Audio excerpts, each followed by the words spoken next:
มื้อนี้รู้สึกว่าสถานการณ์ของ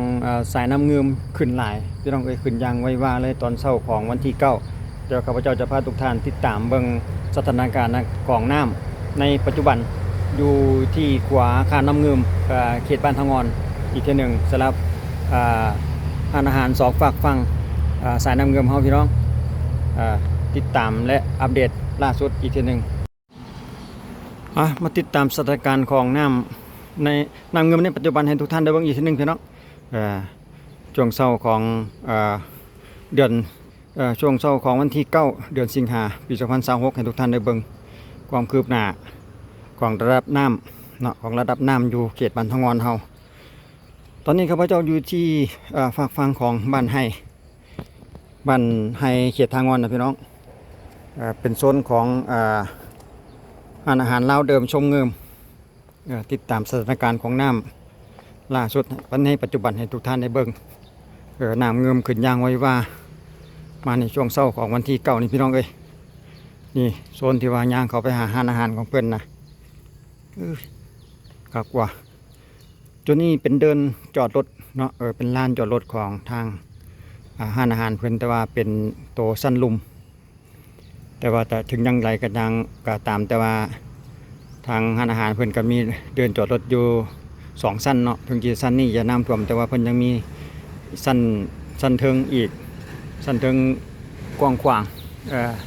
สะดวกแก่ลูกค้าหรือว่านักท่องเที่ยวแขกที่มากินดื่มนี่ก็สะดวกพี่น้องสำหรับจุดนี้เนาะเขตบ้านไฮเขตทางอนเป็นร้านอาหารลาวเดิมช่วงนี้ยังเศร้าๆอยู่พี่น้อง6 โมงปลายสังเกตเห็นระดับน้ำมันจะขึ้นมา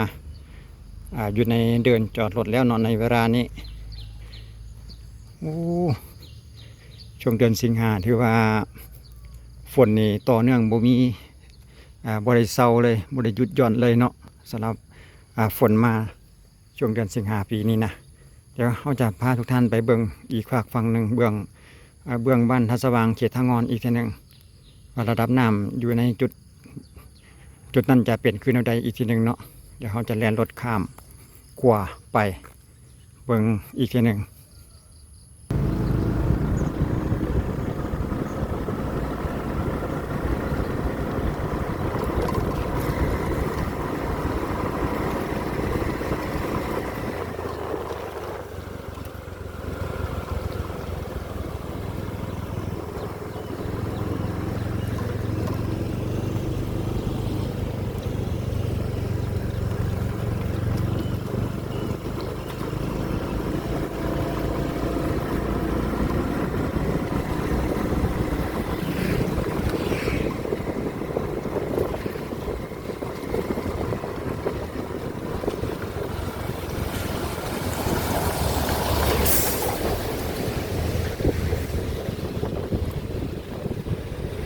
เดี๋ยวเราจะลงจุดเบื้องอาหารเพื่อนนี่อีกทีหนึ่งก่อนมาลงจุดนี้เนาะเบื้องอยู่กล้องขวาอีกแป๊บหนึ่งก่อนพี่น้องว่าจะเป็นจังใดเนาะสถานการณ์น้ำกล้องขวานี่ดอกไม้สวยงามคือเก่าสำหรับจุดนี้ทางลง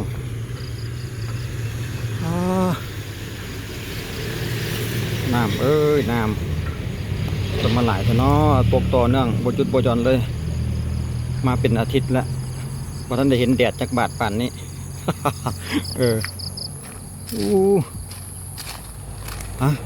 เดี๋ยวเขายางมาทางนี้ซะโซนห้านอาหารนี่นะพี่น้องห้านอาหารห้านข้าวปุ้นแจ่วขิงห้านข้าวปุ้นแจ่วขิงของเพื่อนนะรู้สึกว่าน้ำจะเข้ามาจุตีนตูบเพิ่นละพี่น้องเดี๋ยวบัดนั้นเขาจังยับไปเบื้องนั้นเบื้องคักๆอีกทีหนึ่งเบื้องใกล้ๆอีกทีหนึ่งก่อนแต่ว่าเพิ่นมีทั้ง2สั้นได้พี่น้องสลับกับปุ่นแก้วขิงเพิ่นมีสั้นที่2ไว้ห้องครับแขกที่ว่าใส่บริการมากินมาดื่มนี่ระดับน้ำนะพี่น้องต่อมรู้สึกว่าจะอยู่ระดับของคานกลางแล้วเนาะตัวเลขก็อยู่ที่160 อ่าอยู่ที่160แล้วโอ้เขาเจ้ายามรอบที่หันใส่รอบ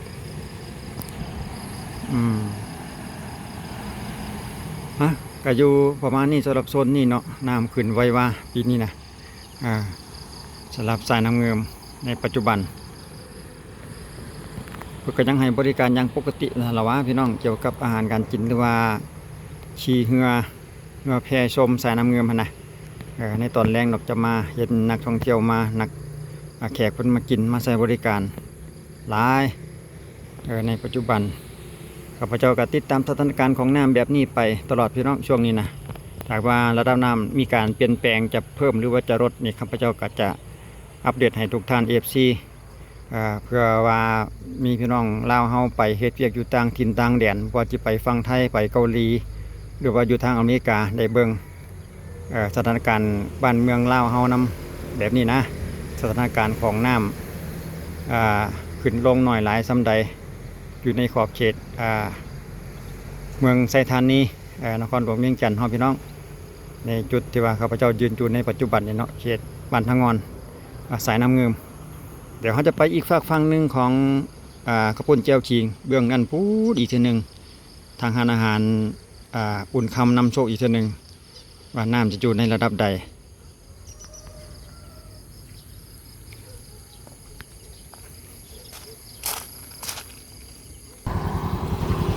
จุดนี้ทางลงทางลงไปหาห้านอาหารเงือแพเมืองลาวและก็ข้าวปุ้นเจียวขิงพี่น้องทางด้านรูปน้ำท่วมเรียบร้อยแต่ว่าสถานที่จอดรถเป็นอยู่จุดนี้เนาะเดินจอดรถของทางห้านอาหารเพิ่นท่านใดมาก็จอดอยู่ทางตรงนี้เลยสบายสะดวกถึงน้ำสิขึ้นหลายสำหรับเพิ่นก็ยังให้บริการปกติสำหรับโซนของกระปุ่นเจียวจีนของเพิ่นตอนนี้ยังเศร้าๆอยู่พี่น้องว่าท่านใดกะเกี่ยมสำหรับอาหารเพิ่นเนาะ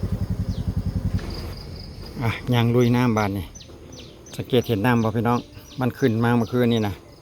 ตอนแรกนั่นเพิ่นจะเอาขัวมาไก่ตะฟังพี่ได้แต่ว่าตอนเช้ามาฮอบ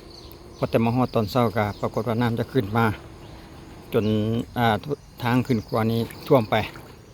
แสดงว่าในภายในกลางคืนนี้มื้อนี้ขึ้นหลายสมควรดีอยู่ทางตูบเพิ่นนะพอดีจุตีนตูบเพิ่นเลยเดี๋ยวเขาจะย่างไปไต่ขัวนี่แหละลุยน้ำไปนิดนึงสถานการณ์ล่าสุดพี่น้องสายน้ำเงิมเขตบ้านทางงอนเฮานี่โซนกระปุนแก้วชีเดพอดีจุเลยพอดีแขกมานั่งก็เอาขาย้อนน้ำตีน้ำเดียวเลยแหละนี่นะ เอาติดตามเลยอัปเดตให้ทุกท่านได้เบิ่งไปน้ำพี่น้องสถานการณ์ของน้ำในปัจจุบันช่วงเศร้าๆของวันที่9 เดือนสิงหาปี2026ให้ FC ทุกท่านได้เบิ่งไปนำจุดนี้ก็เป็นขัวทางย่างเข้าไปหาเงือแพเมืองลาวเงือแพเมืองลาวเดโซนที่ว่าเป็นห้องน้ำเพื่อนนี่ก็รู้สึกว่าจะใช้กันมาได้แล้วเดท่วมไปเครื่องหลายแล้วสำหรับห้องน้ำของเพื่อนสำหรับอุ่นคำอยู่ทางด้านหน้าคุณเดี๋ยวเขาจะไปเบิ่งใกล้ๆอีกทีหนึ่งอยู่จุดที่ว่าอุ่นคำนำโชคมาเบิ่งโซนของอาหารเฮือแพเมืองลาวนี่แล้วก็กระปุนแก้วจีนสำหรับกระปุนแก้วขิงนี่เพิ่นก็บ่มีปัญหาดอกพี่น้องเพราะว่ามีชั้นที่2 3ห้องพูนถึงน้ำจิตท่วมเพิ่นก็ยังเตรียมห้องรับให้แขกที่มาเที่ยวมาเดิมมากินสำหรับกระปุนแก้วขิงก็เป็นอาหารตามสั่งพี่น้องมีเกี่ยวพันปลาเนี่ยบ่ข้าพเจ้าเองก็ยังบ่แน่ใจบ่ค่อยได้เข้าไปกินของเพิ่น แต่ว่าแซ่บเด้หลายคนมักสำหรับจุดนี้เขาก็ฮู้แล้วว่าน้ำเงิมนี่ขึ้นมาจนจุตีนตูบเพื่อนเบื้องลุ่มนี่เลยเนาะในปัจจุบัน ถ้าว่ามีการเปลี่ยนแปลงเพิ่มเติมขึ้นหลายสำใดข้าพเจ้าจะติดตามอีกในมื้อหน้าตอนนี้เฮาฮู้แล้วว่า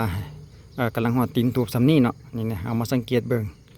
แล้วก็มื้อหน้าเฮาจะติดตามอีกว่ามันจะขึ้นหลายอีกสำใดหน่อยหลายสำใดอีกจะลงคลิปให้ทุกท่านได้เบิ่งอีกทีหนึงในคลิปหน้าเดี๋ยวเราไปต่อที่ร้านอาหารอุ่นคำอีกทีหนึ่งจุดสุดท้ายที่เราจะ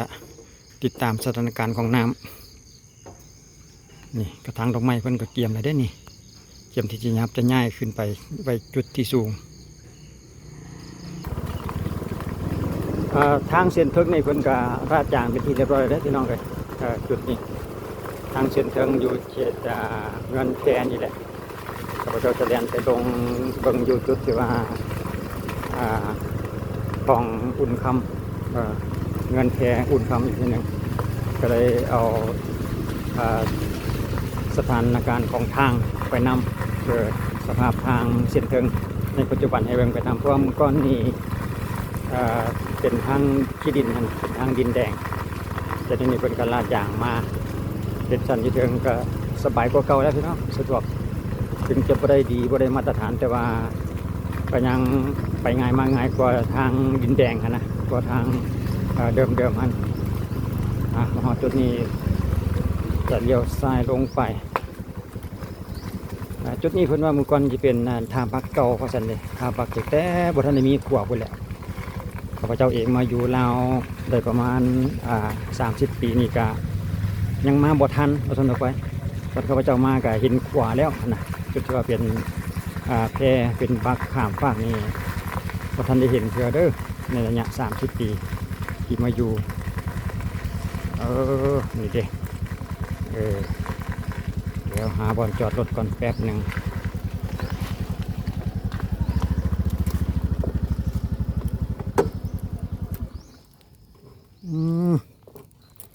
ได้ย่างไปได้ลุยน้ำไปอีกคือกันแหละจุดนี้นะ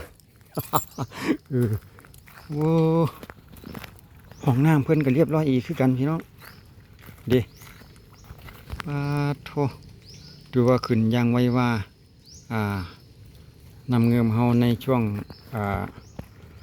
เดือนสิงหานี่นะปี2026นี่นะเบิ่งเด้อไปได้บ่เนาะนี่เนาะจุดนี้นะโอ้บ่กล้าไปหรอกพี่น้องย่านมันเลอลงเพราะว่าเมื่อคืนนี่น้ำขึ้นไวหลาย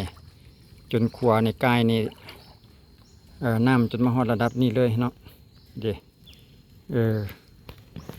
จนขัวกายขึ้นกายไปตอนแรงมั้งนี่นะยังจนในจุ่มน้ำละพวกนี้นี่ก็เห็นว่าจะเป็นต้องไปก็ได้ดิก็อยู่ประมาณนี้แหละพี่น้องรับน้ำของเงินแพเมืองเงินแพอุ่นคำนำโชคปูนป้ายเพิ่น